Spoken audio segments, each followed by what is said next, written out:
Un chant de Noël de Charles Dickens.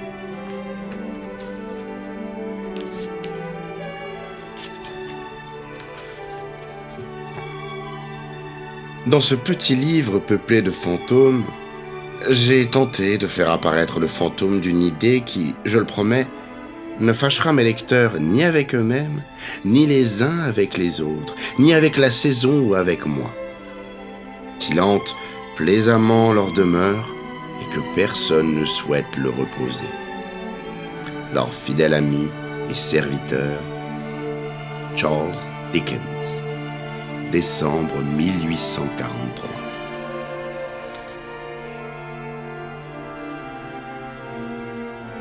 Premier couplet. Le fantôme de Marley.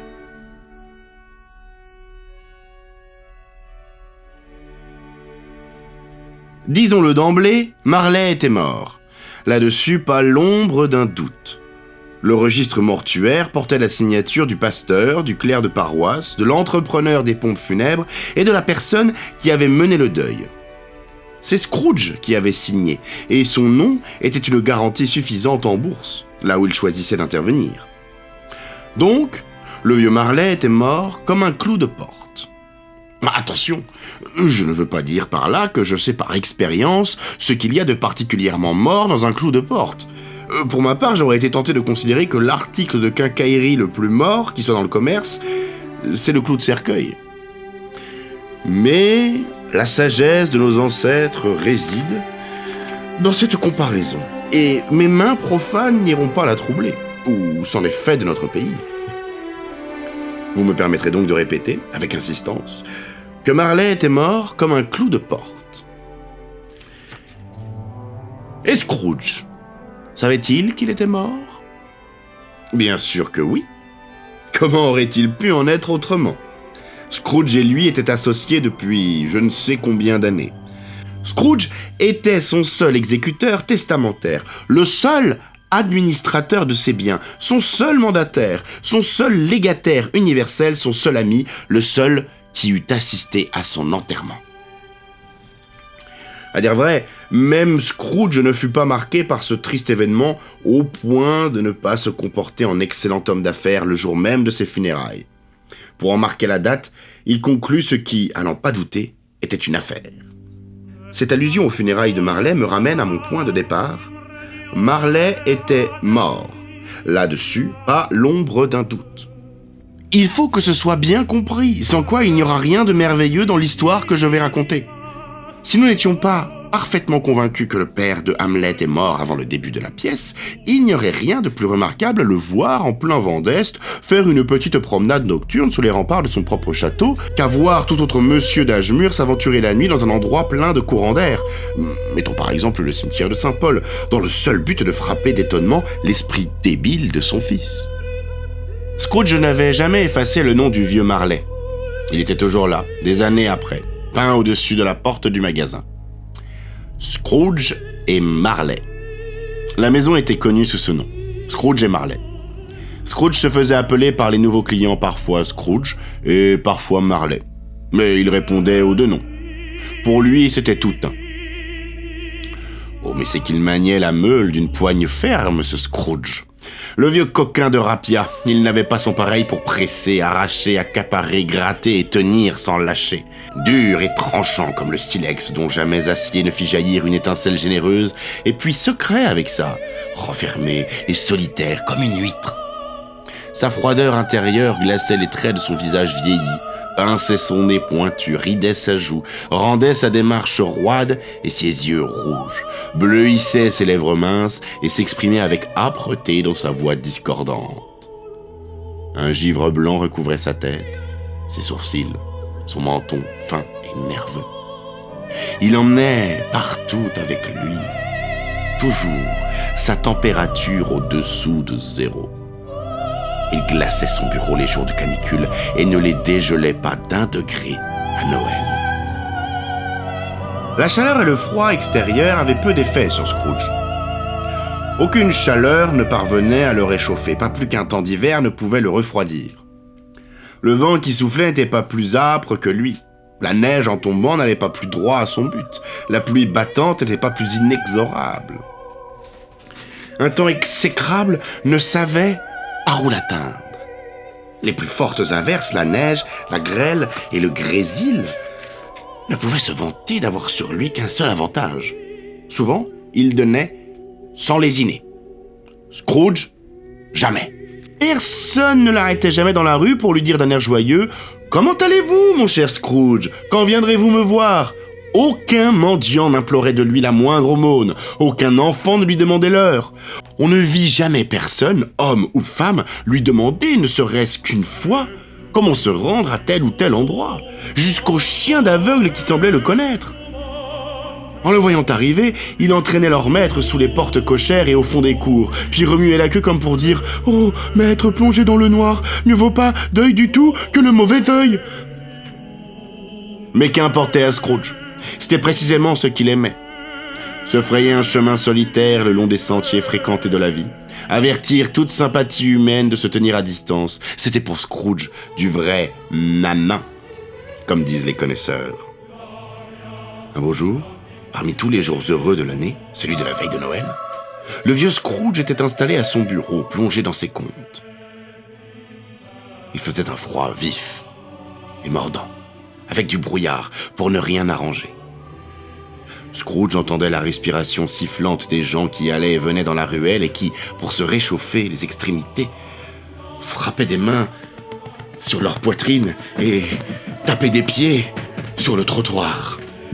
Les horloges de la ville venaient à peine de sonner 3 heures, mais il faisait déjà tout à fait nuit. En fait, il n'avait pas fait clair de toute la journée. Et les bougies brillaient aux fenêtres des bureaux voisins, telles des souillures rougeâtres sur un fond d'air brun comme palpable. Le brouillard se déversait dans les maisons par toutes les fentes, par tous les trous de serrure, et dehors, il était si épais que les maisons d'en face ressemblaient à de simples fantômes, quoique la cour fût des plus étroites. À voir ce nuage sale s'abaisser et tout obscurcir, on aurait pu croire que Dame Nature logeait dans les parages et qu'elle brassait de la bière sur une grande échelle. La porte du bureau de comptabilité de Scrooge demeurait ouverte afin qu'il pût avoir l'œil sur son commis, occupé à copier des lettres dans une lugubre petite cellule à côté, une sorte de citerne. Scrooge avait un tout petit feu, mais celui de son commis était tellement plus petit encore qu'il semblait réduit à un seul morceau de charbon. Le malheureux ne pouvait le regarnir, car c'était Scrooge qui gardait le seau à charbon dans son bureau, et chaque fois que le commis entrait, l'appel à la main, son patron ne manquait pas de lui prédire qu'il serait forcé de se séparer. Là-dessus, le commis mettait son cache-nez blanc et essayait de se réchauffer à la flamme de la bougie sans toutefois y parvenir, étant donné qu'il n'avait guère d'imagination. « Joyeux Noël, mon oncle, et que Dieu vous garde !» s'écria une voix enjouée. C'était le neveu de Scrooge, qui s'était retrouvé si rapidement devant son oncle qu'il n'y eut que sa voix pour annoncer son arrivée. « Bah !» dit Scrooge. « Sornette !» Il s'était si bien réchauffé à marcher vite par ce temps de brouillard et de gel, le neveu de Scrooge, qu'il en était tout en feu. Son beau visage était rouge. Il avait les yeux brillants et son haleine était redevenue visible. « Noël ? Des sornettes, mon oncle ?» dit le neveu de Scrooge. « Vous ne parlez pas sérieusement, j'en suis sûr. »« Si fait !» répondit Scrooge. « Joyeux Noël ! De quel droit êtes-vous joyeux et pour quelle raison ? Vous êtes déjà bien assez pauvre. » « Allons, allons, répliqua gaiement le neveu. De quel droit êtes-vous lugubre ? Et pour quelle raison êtes-vous maussade ? Vous êtes déjà bien assez riche. »« Bah !» s'exclama de nouveau Scrooge qui, sur le coup, n'avait pas de meilleure réponse à fournir et de répéter « Sornette !»« Ne soyez pas de mauvaise humeur, mon oncle, fit le neveu. »« Et comment ne pas l'être ?» repartit l'oncle, « lorsque l'on vit dans un tel monde de fous. Joyeux Noël ! Au diable, votre joyeux Noël ! Qu'est-ce donc que la Noël pour nous, si ce n'est l'époque de l'année où il faut régler ses factures alors qu'on n'a pas d'argent ? L'époque où l'on se retrouve plus vieux d'une année et pas plus riche d'une heure. L'époque où on fait ses comptes pour constater que tout au long des 12 mois, chacun des articles s'est inscrit sans hésiter à notre passif. Si je pouvais en faire à ma guise, poursuivit Scrooge d'un ton indigné.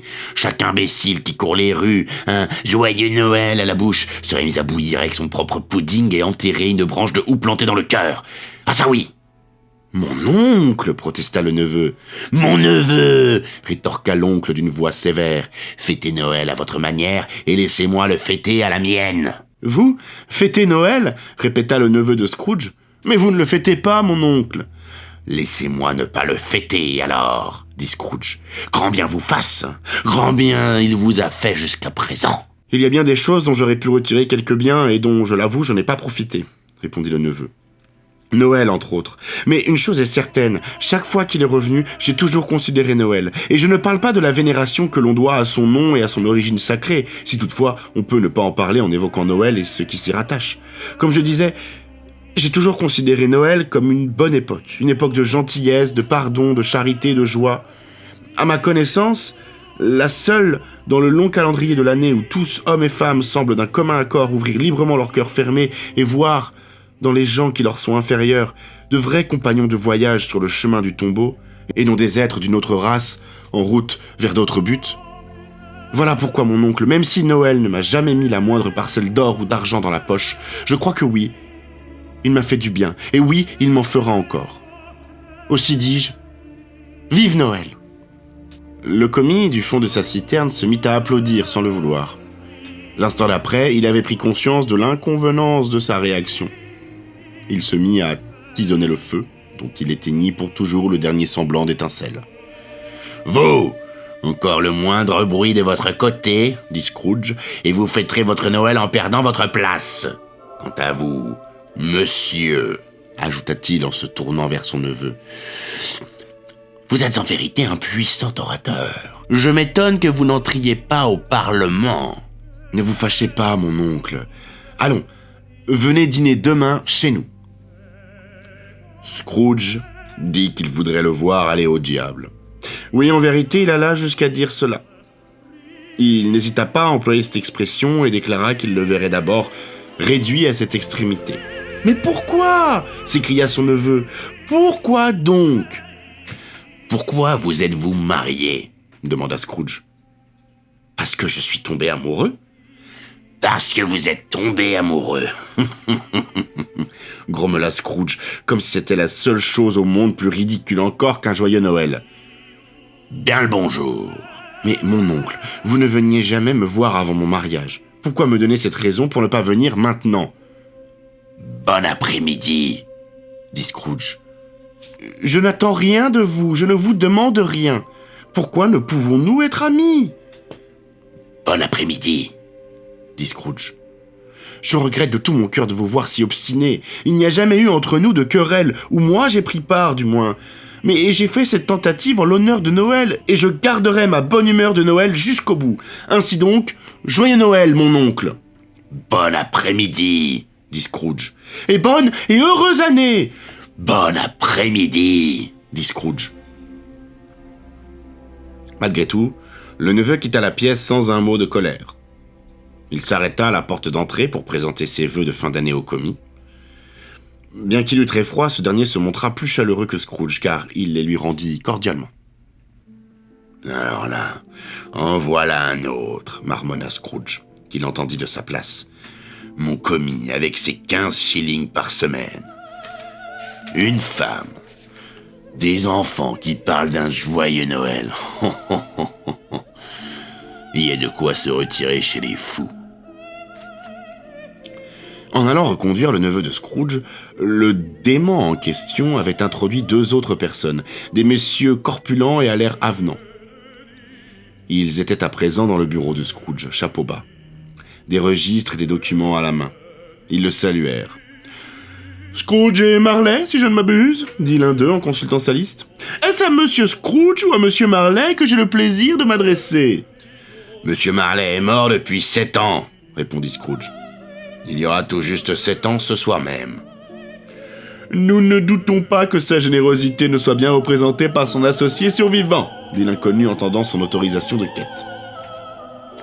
C'était le cas, car les 2 associés avaient vécu comme des âmes sœurs. Au mot fâcheux de générosité, Scrooge fronça le sourcil, secoua la tête et rendit l'autorisation au visiteur. « En cette période de fête, monsieur Scrooge, dit celui-ci en prenant une plume, il est plus souhaitable qu'à l'ordinaire de recueillir un léger secours pour les pauvres et les indigents qui souffrent grandement à cette époque de l'année. Des milliers d'entre eux manquent du plus strict nécessaire. Des centaines de milliers sont privés des petits plaisirs de la vie. » « N'y a-t-il pas des prisons ?» demanda Scrooge. « Non, ce n'est pas cela qui manque, » dit l'étranger en reposant sa plume. « Et les asiles de pauvres ?» continua Scrooge. « Fonctionnent-ils encore ?»« En effet, ils fonctionnent encore, » répondit l'autre. « J'aimerais pouvoir dire qu'il n'en est plus ainsi. »« Le moulin de la discipline et la loi sur les pauvres sont donc toujours bien en vigueur, » dit Scrooge. « Et ils ont fort à faire tous les deux. » Oh, j'avais craint, d'après ce que vous me disiez d'abord, que quelque chose ne fût venu entraver la bonne marche de ces utiles institutions. Je suis très heureux d'apprendre que tel n'est pas le cas, dit Scrooge. « Nous sommes néanmoins quelques-uns à trouver que la multitude n'y trouve guère de réconfort moral ou physique, au sens chrétien du terme. Nous nous efforçons donc de réunir des fonds destinés à acheter aux pauvres de la nourriture, des boissons et de quoi se chauffer. Nous choisissons cette époque parce que c'est, de toute l'année, celle où le besoin se fait le plus vivement ressentir et où l'abondance triomphe partout. Pour quelle somme vais-je vous inscrire ? » ?»« Pour aucune !» répondit Scrooge. « Vous désirez rester anonyme ? » ?»« Je désire qu'on me laisse tranquille. Mais puisque vous me demandez ce que je désire, voici ma réponse, messieurs. Personnellement, je me passe des réjouissances de Noël, et je n'ai pas les moyens d'aider les gens oisifs à se réjouir. Je contribue à l'entretien des établissements dont je vous parlais tout à l'heure. Ils coûtent assez cher comme ça, c'est là que doivent aller ceux qui sont dans le besoin. Il y en a beaucoup qui ne le peuvent pas, et beaucoup d'autres qui aimeraient mieux mourir. »« S'ils aiment mieux mourir, reprit Scrooge, qu'ils ne se gênent surtout pas. Cela diminuera l'excédent de population. Au reste, excusez-moi, je ne suis pas au courant. »« Mais vous pourriez l'être, » fit remarquer le monsieur. « Ce ne sont pas mes affaires, » répliqua Scrooge. Un homme a bien assez avec ses propres affaires sans aller se mêler de celles des autres. Les miennes me prennent tout mon temps. Bon après-midi, messieurs. »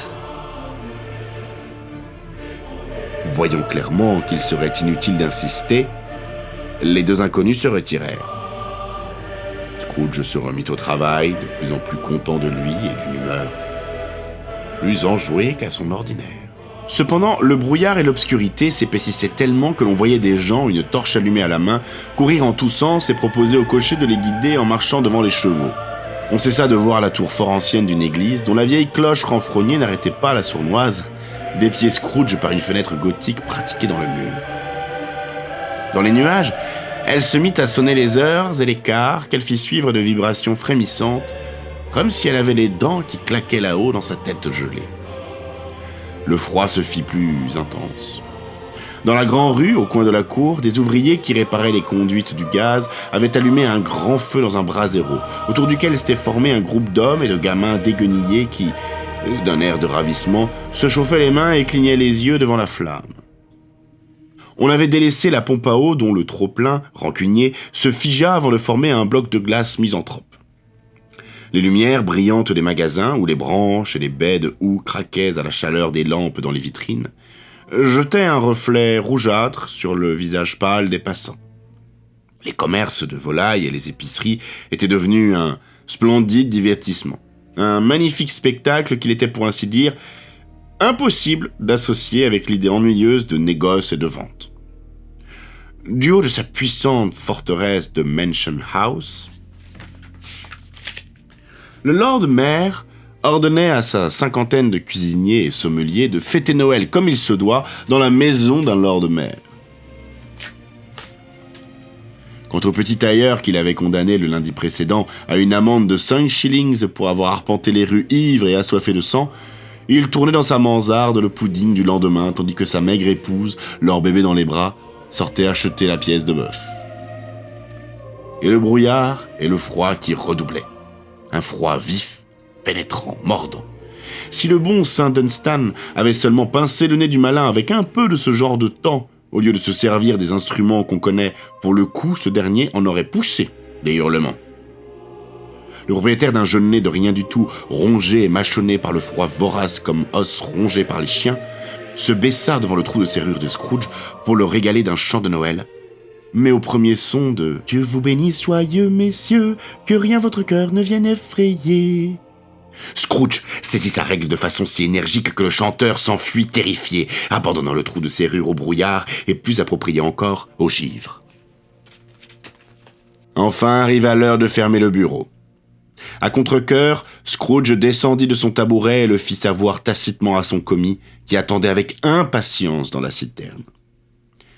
Aussitôt ce dernier éteignit sa bougie et mit son chapeau. « Et vous allez prendre votre journée complète demain, je suppose, » dit Scrooge. « Si cela vous convient tout à fait, monsieur. »« Cela ne me convient nullement, et ce n'est pas juste. Si du coup je vous retenais une demi-couronne, vous vous estimeriez lésé, je suis prêt à parier. » Le commis esquissa un sourire. « Et pourtant, dit Scrooge, vous n'estimez pas que c'est moi qui suis lésé lorsque je vous paye une journée à ne rien faire ?»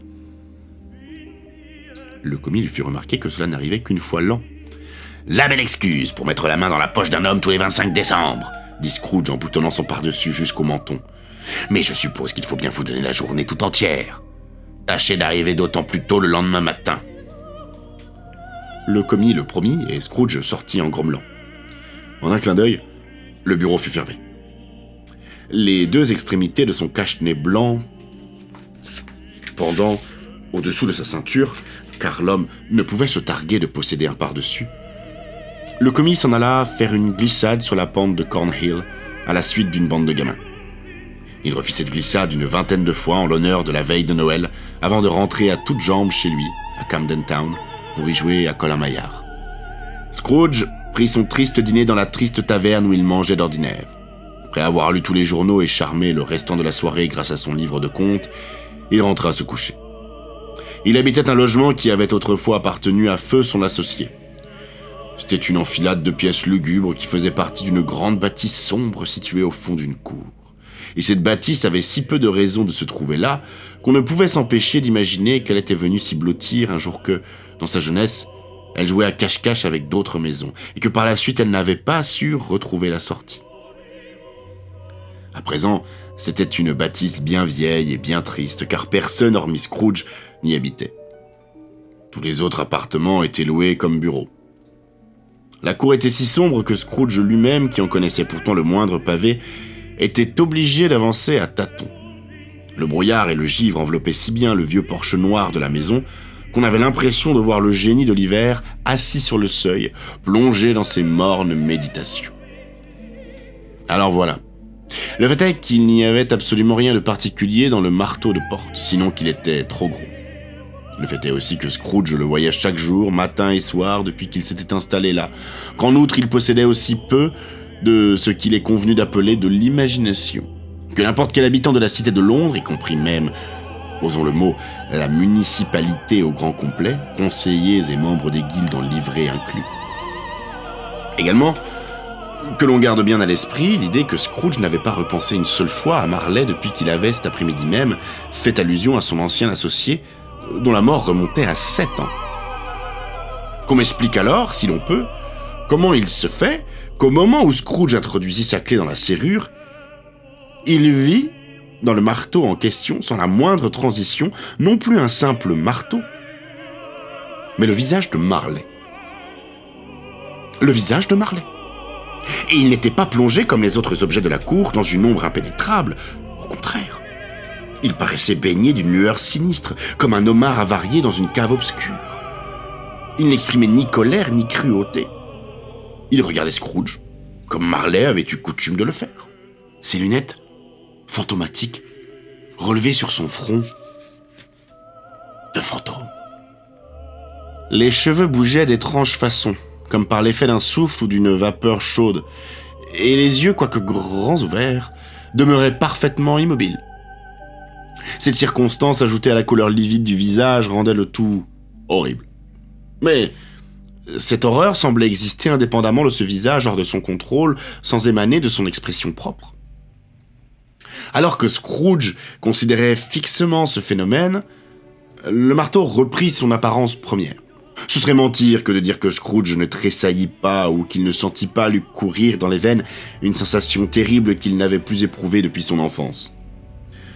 Pourtant, il remit la main sur la clé qu'il avait lâchée, la fit tourner avec fermeté, entra et alluma sa bougie. Inutile de le nier, il eut un instant d'hésitation avant de refermer la porte et jugea plus prudent de regarder d'abord par derrière. Comme s'il s'attendait presque à apercevoir la tête terrifiante de Marley et sa petite natte de cheveux qui dépassait dans le vestibule. Mais il n'y avait rien derrière la porte. Sauf les vis et les écrous qui maintenaient le marteau, ce que voyant, il dit « Bah, bah !» et fit claquer la porte derrière lui. Le bruit résonna d'un bout à l'autre de la maison comme un coup de tonnerre. Chacune des pièces d'en haut, chacun des tonneaux d'en bas, dans les caves du négociant en vin, sembla renvoyer sa propre série d'échos. Scrooge n'était pas homme à se laisser effrayer par des échos. Il verrouilla la porte, traversa le vestibule et monta l'escalier sans se presser, s'il vous plaît, car il voulut même moucher sa chandelle chemin faisant. Il vous arrive de dire, simple façon de parler, qu'on arriverait à faire passer une voiture et ses 6 chevaux dans un de ces bons vieux escaliers d'autrefois, ou encore par les trous d'une toute nouvelle loi parlementaire ratée. Mais moi, j'affirme vraiment que dans cet escalier-là, on aurait pu faire monter un corbillard, dans le sens de la largeur, le timon côté mur et la portière côté rampe. Et il serait passé facilement encore.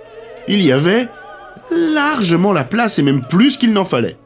Voilà peut-être pourquoi Scrooge crut voir monter devant lui dans la pénombre un corbillard qui avait la bougeotte. Une demi-douzaine des becs de gaz de la rue n'auraient même pas suffi à éclairer le vestibule. C'est vous faire comprendre qu'il y faisait joliment sombre avec la simple bougie de Scrooge. Et Scrooge qui montait toujours et ne s'en souciait pas plus que de sa dernière chemise. L'obscurité ne coûte pas cher, c'est pour cela qu'il l'aimait bien. Toutefois, avant de refermer sa lourde porte, il parcourut les pièces de son logement pour voir si tout était en ordre. C'est qu'il avait le visage sur la porte tout juste encore assez en mémoire. Salon, chambre à coucher, débarras, tous trois comme il faut. Personne sous la table, personne sous le divan. Un maigre feu dans la cheminée, bol et cuillère prêts, et la petite casserole de gruau. Scrooge avait un rhume de cerveau. Au chaud, sur la grille. Personne sous le lit. Personne dans le placard. Personne dans sa robe de chambre qui pendait au mur dans une attitude suspecte. Débarras pareil que d'habitude.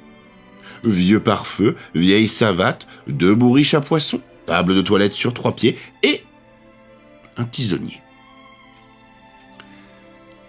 Parfaitement rassuré, Scrooge tira sa porte et s'enferma à clé, à double tour, ce qui n'était point son habitude.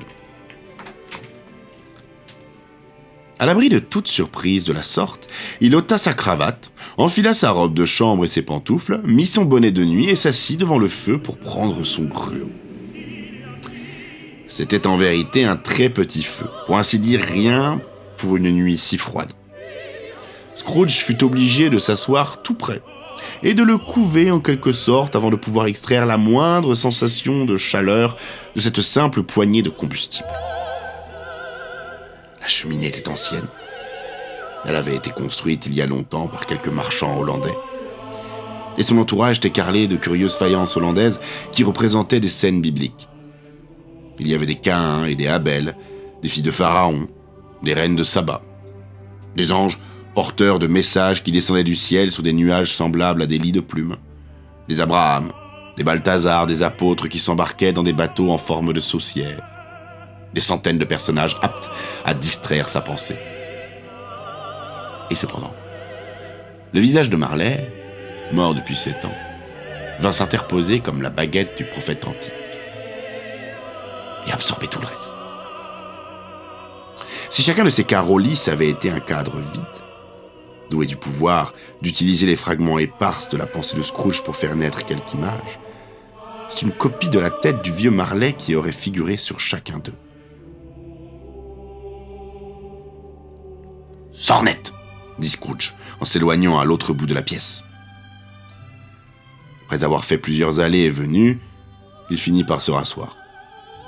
Comme il appuyait la tête sur le dossier du fauteuil, son regard s'arrêta par hasard sur une cloche qui était accrochée là. C'était une cloche dont on ne se servit plus et qui, pour quelques dessins désormais oubliés, communiquait avec une pièce située au dernier étage de la maison. Ce fut avec une extrême surprise, avec une terreur étrange et inexplicable, qu'au moment où il la regardait, il vit cette cloche commencer à se balancer. Elle se balança d'abord si doucement qu'à peine rendit-elle un son. Mais bientôt, elle se mit à sonner à toute volée, et les autres cloches de la maison se mirent toutes de la partie. Cela ne dura peut-être qu'une demi-minute ou une minute, mais cette minute parut aussi longue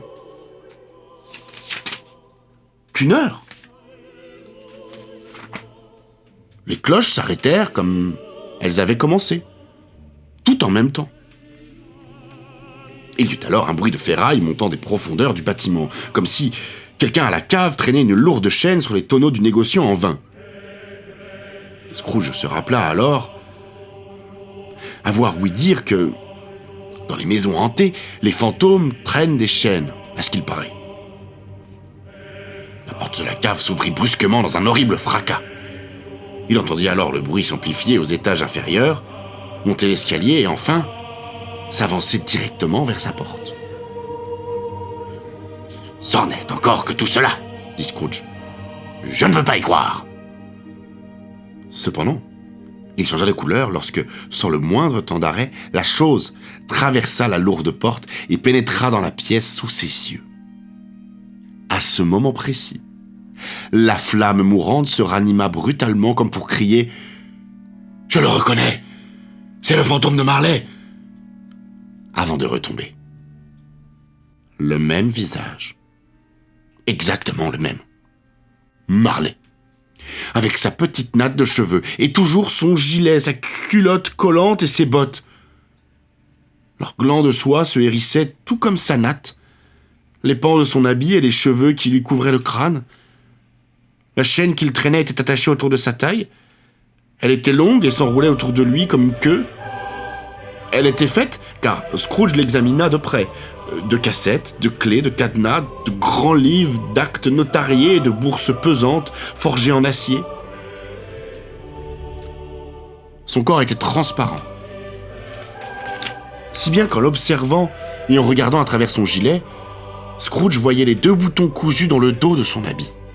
Scrooge avait souvent entendu dire que Marley n'avait pas d'entrailles, mais il n'y avait jamais cru jusqu'à présent. Non, et d'ailleurs, il n'y croyait toujours pas. Il avait beau transpercer le revenant du regard de part en part, il avait beau le voir là, debout devant lui, sentir l'influence glaciale de ses yeux morts, remarquer jusqu'au tissu dont était fait le mouchoir plié, auquel il n'avait point pris garde auparavant, qui passait sous son menton avant de former un nœud sur le haut de son crâne, il n'en demeurait pas moins incrédule et s'obstinait à refuser d'en croire ses sens. « Allons bon !» dit Scrooge, acerbe et froid comme toujours. « Qu'attendez-vous de moi ?» « Bien des choses. » La voix de Marley. C'était la voix de Marley. Aucun doute là-dessus. « Qui êtes-vous » ? Demande-moi plutôt qui j'étais. « Qui étiez-vous alors ?» dit Scrooge en élevant la voix. « Je n'apprécie guère votre humour. » Il allait dire « votre esprit », mais se ravisa car la première formule était plus appropriée. « De mon vivant, j'étais ton associé, Jacob Marley. » Pouvez-vous vous asseoir ?» demanda Scrooge en le regardant d'un air sceptique. « Je le puis. »« Alors faites-le. » Si Scrooge posa cette question, c'est qu'il ne savait pas si un fantôme aussi transparent était en état de prendre un siège. Si par hasard la chose était impossible, une explication embarrassante s'imposerait peut-être, pressentait-il. Mais le fantôme s'assit en face de lui, au coin du feu, comme s'il en avait tout à fait l'habitude. « Tu ne crois pas en moi ?» fit remarquer le fantôme. « Non, » dit Scrooge.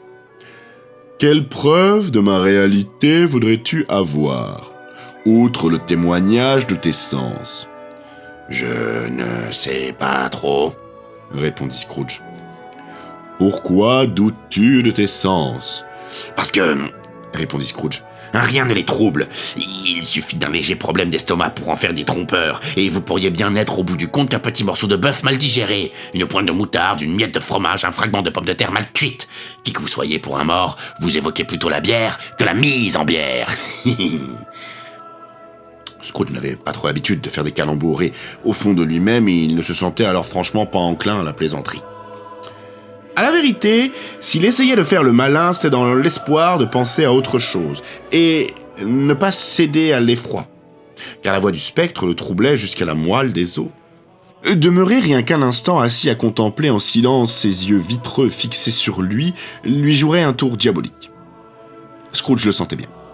Et puis, il y avait quelque chose de vraiment terrible dans cette atmosphère infernale qui entourait le spectre et faisait partie de lui. Scrooge n'était pas à même de la sentir, mais c'était là clairement la réalité. En effet, bien que le fantôme restât assis parfaitement immobile, ses cheveux, les pans de son habit et les glands de ses bottes étaient encore agités comme par la vapeur chaude qui s'exhale d'un four. « Vous voyez ce cure-dent » dit Scrooge, revenant bien vite à la charge pour la raison mentionnée ci-dessus, et désireux ne serait-ce qu'une seconde de détourner de lui le regard fiche de l'apparition. « Oui, » répondit le fantôme. « Mais vous ne le regardez seulement pas » dit Scrooge. « Cela ne m'empêche pas de le voir, » dit le fantôme. « Eh bien, » reprit Scrooge, « je n'ai qu'à l'avaler pour passer le reste de mes jours persécuté par une légion de lutins, toutes sorties de ma propre imagination. Sors net, vous dis-je, sors net !» Sur ce, l'esprit poussa un cri effroyable et secoua sa chaîne en produisant un bruit si lugubre, si épouvantable, que Scrooge se cramponna à sa chaise pour ne pas défaillir. Mais combien son horreur redoubla lorsque le revenant dénoua le bandage qui lui entourait la tête, comme s'il eût été trop chaud à porter à l'intérieur, et que sa mâchoire inférieure retomba sur sa poitrine. Scrooge tomba à genoux, les mains jointes devant son visage. « Pitié !» s'écria-t-il. « Terrible apparition, pourquoi venez-vous me tourmenter ?»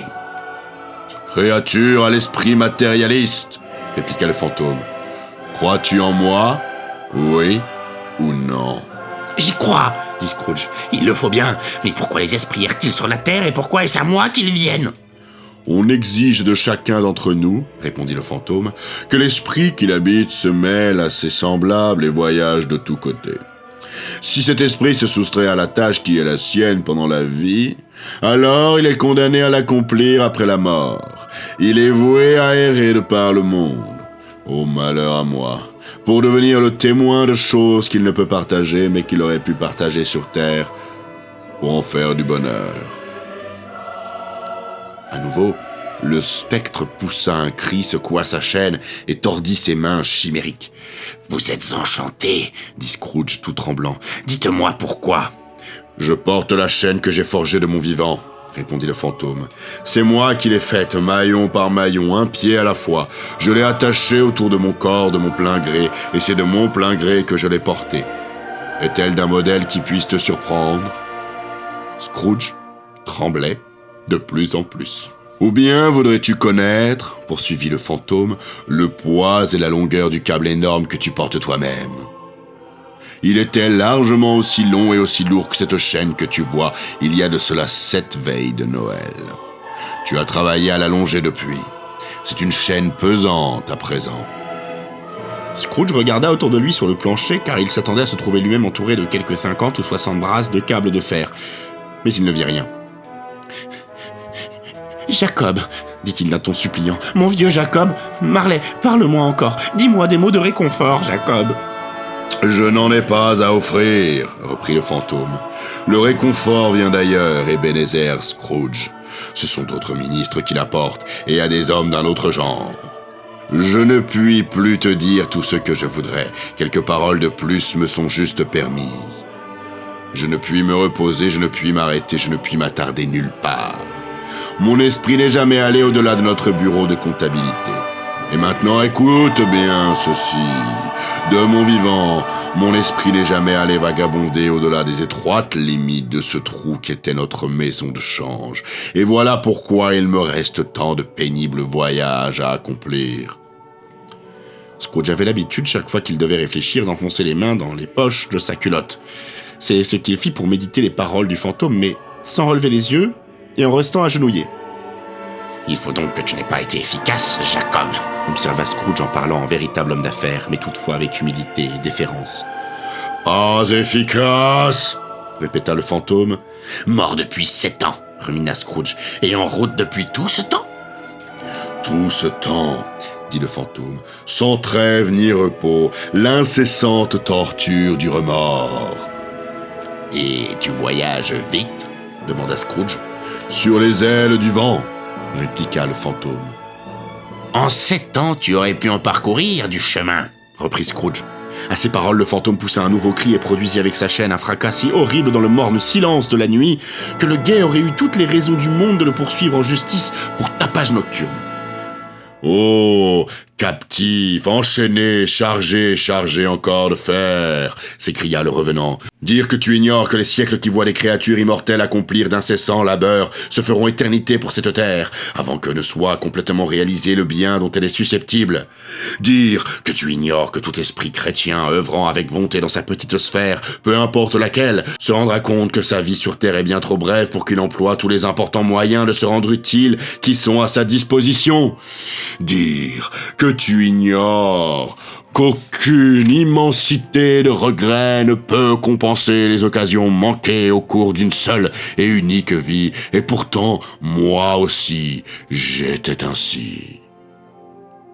Oh oui, moi aussi, j'étais ainsi. » « Mais enfin, Jacob, tu as toujours été habile homme d'affaires !» dit Scrooge, qui commençait à se sentir concerné par ce discours, d'une voix défaillante. « Les affaires !» s'écria le fantôme en se tordant de nouveau les mains. « Ce qui était mon affaire, c'était l'humanité, c'était le bien de tous, c'était la charité, la miséricorde, la tolérance et la bienfaisance. C'était tout cela, en fait. Mes opérations commerciales n'étaient qu'une goutte d'eau dans le vaste océan de mes affaires. » L'apparition releva sa chaîne à bout de bras, comme pour montrer ce qui avait causé tous ces stériles chagrins, avant de la relancer lourdement sur le sol. « C'est en cette époque de l'année qui tire à sa fin, » dit le spectre, « que je souffre le plus. Pourquoi ai-je traversé la foule de mes semblables, les yeux baissés sans jamais lever les yeux vers l'étoile bénie qui guida les rois mages jusqu'à une humble demeure? N'y avait-il donc pas d'humble foyer où sa lumière aurait-il pu me conduire ?» Scrooge fut consterné d'entendre le spectre poursuivre de la sorte et se mit à trembler de tous ses membres. « Écoute-moi » s'écria le fantôme. « Le temps qu'on m'a laissé est presque écoulé. »« D'accord, » dit Scrooge, « mais épargne-moi. Pas trop de rhétorique, Jacob, je t'en prie. » « Comment se fait-il que je t'apparaisse sous une forme que tu puisses voir? Je ne saurais le dire. Je suis venu m'asseoir maintes et maintes fois à tes côtés en restant invisible. » L'idée n'avait rien d'agréable. Scrooge fut saisi de frissons et essuya la sueur qui perlait sur son front. « Et ce n'est pas mon moindre supplice, » ajouta le fantôme. « Je suis ici ce soir pour t'avertir qu'il te reste encore une chance et un espoir d'échapper au destin qui est le mien. Une chance et un espoir que tu vas avoir grâce à moi, Ebenezer. » « Ah, tu as toujours été un bon ami, » dit Scrooge. « Merci bien. »« Tu vas être hanté par 3 esprits, » reprit le fantôme. L'enthousiasme de Scrooge retomba presque aussi bas que la mâchoire du fantôme quelque temps auparavant. « C'est cela, la chance et l'espoir dont tu viens me parler, Jacob ?» demanda-t-il d'une voix défaillante. « En effet. »« Je crois que j'aimerais mieux m'en passer, » dit Scrooge. « Sans recevoir leur visite, » reprit le fantôme, « tu ne peux espérer éviter le chemin que j'emprunte. Attends-toi à voir arriver le premier la nuit prochaine, quand l'horloge sonnera 1 heure. » « Il n'y aurait pas moyen de les prendre à 3 en même temps pour en finir, Jacob ?» suggéra Scrooge. « Attends-toi à voir arriver le second la nuit suivante, à la même heure, et le troisième la nuit d'après, lorsque le dernier coup de minuit aura cessé de résonner. Ne compte pas me revoir, mais dans ton propre intérêt, aie soin de ne pas oublier ce qui vient de se passer entre nous. » Sur ce, le spectre reprit son mouchoir sur la table et se l'enroula autour de la tête comme auparavant. Scrooge comprit ce qui se passait au claquement sec que firent les dents lorsque les deux mâchoires furent réunies par le bandage. Il se hasarda à relever les yeux pour la deuxième fois et trouva son visiteur surnaturel, debout face à lui, sa chaîne enroulée tout autour du bras. L'apparition s'éloigna à reculons. À chaque pas qu'elle faisait en arrière, la fenêtre se soulevait un peu, de sorte qu'elle se retrouva grande ouverte lorsque le spectre fut tout à côté. L'apparition fit signe à Scrooge d'approcher. Il lui obéit. Lorsqu'ils furent à 2 pas l'un de l'autre, le fantôme de Marley leva la main pour lui faire comprendre de ne pas approcher davantage. Scrooge s'arrêta. Non pas tant par obéissance que par surprise mêlée de crainte, car au moment où le fantôme levait la main, Scrooge perçut dans l'air des bruits confus, des bribes incohérentes de regrets et de lamentations, des plaintes d'une inexprimable tristesse pleine de remords. Le spectre qui avait un instant écouté ce chœur funèbre y joignit sa voix avant de s'envoler par la fenêtre et de disparaître dans la nuit sombre et glacée. Scrooge, que la curiosité rendait prêt à tout, le suivit jusqu'à la fenêtre et regarda au dehors. L'air était rempli de revenants pressés, pleins d'agitation, qui erraient çà et là en gémissant. Ils portaient tous une chaîne comme le fantôme de Marley. Quelques-uns en petit nombre, les membres d'un même gouvernement coupable peut-être, étaient enchaînés ensemble. Pas un seul n'était libre. Scrooge en avait personnellement connu un bon nombre de leurs vivants. Il avait été très intime avec un vieux fantôme en gilet blanc qui avait un monstrueux coffre-fort attaché à la cheville et pleurait piteusement de ne pouvoir porter secours à une malheureuse, assise sur le pas d'une porte, un bébé dans les bras. Ce qui visiblement mettait tous ces spectres au supplice, c'était de chercher à intervenir dans les affaires humaines pour y faire quelque bien et d'en avoir à jamais perdu le pouvoir. Ces créatures fantastiques se fondirent-elles dans la brume, ou est-ce la brume qui les enveloppa de son linceul? Scrooge n'aurait su le dire. Mais elles s'éteignirent en même temps que ce concert de voix spectrales, et la nuit redevint telle qu'elle était lorsqu'il était rentré chez lui. Il ferma la fenêtre et alla examiner la porte par laquelle était entré le fantôme. Elle était fermée à double tour, ainsi qu'il l'avait fermée précédemment de ses propres mains. On n'avait pas touché au verrou. Il essaya de dire « Sors net !» mais s'arrêta dès la première syllabe. Et comme il avait grand besoin de repos, que ce soit à cause des émotions, des fatigues de la journée ou encore à cause de ce bref aperçu du monde invisible, de l'ennuyeuse conversation du fantôme ou de l'heure avancée, il alla droit au lit sans se déshabiller et s'endormit aussitôt.